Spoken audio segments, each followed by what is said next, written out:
Welcome back.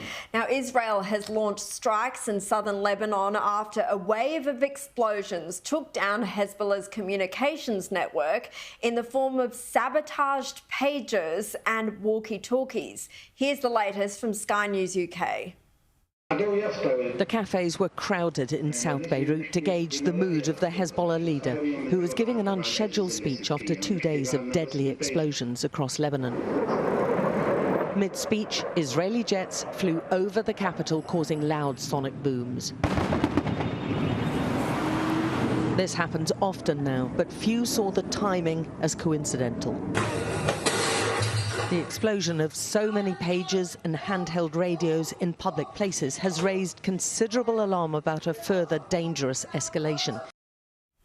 Well, joining me now is Michael Shoebridge from Strategic Analysis Australia. Michael, great to see you. Tensions have certainly been heightened now. How do you see Hezbollah responding? Well, Caroline, I think Hezbollah are in all kinds of mess internally. So I don't think they're able to do a coherent response at the moment. They've had a lot of their leadership killed and injured. They've had their communications between leadership knocked out. And their leader, Nasrallah, has had his personal authority really damaged because he's the guy that said, let's all use pagers, which created this enormous vulnerability. So I think we'll see some low-level lashing out from Hezbollah, but they're in no shape to conduct a bigger conflict at the moment. Well, that was going to be my next question to you. And I mean, I was thinking, who still even uses pagers? But you're right, it was a directive from above not to use mobile phones because they were concerned about Israel intercepting them. And then, of course, Israel, we believe it's Israel, launched this operation. So those fears that we've heard a lot about in recent days about this potentially escalating into a regional conflict, including by our own Foreign Minister Penny Wong, you don't think that's a real threat? Well, it's possible. I just don't think it's likely.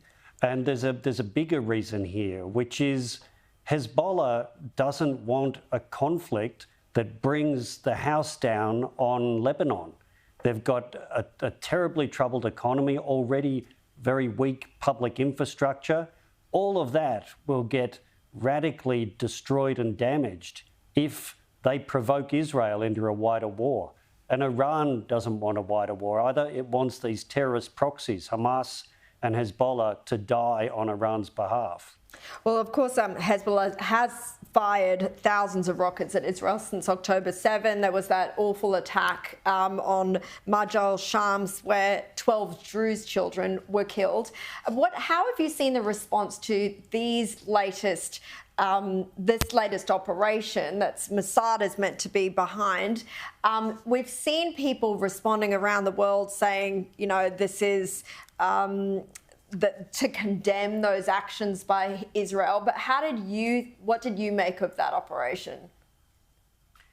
I think that given that Israel is at war with Hezbollah, which is a terrorist organisation whose goal is to destroy the state of Israel, like Hamas, another terrorist organisation with the same goal, given that they're at war, the Israelis finding ways to damage the terrorist organisation's command system and kill or injure its leadership, that is what happens in war. And this is about Israel recreating security for Israeli citizens. It's up to Hezbollah to stop attacking Israel, and then they won't be at risk themselves. Well, fancy that. That would be a good outcome for everyone, I should imagine. Now, Michael Shoebridge, thank you so much for your time. Michael Shoebridge from Strategic Analysis Australia.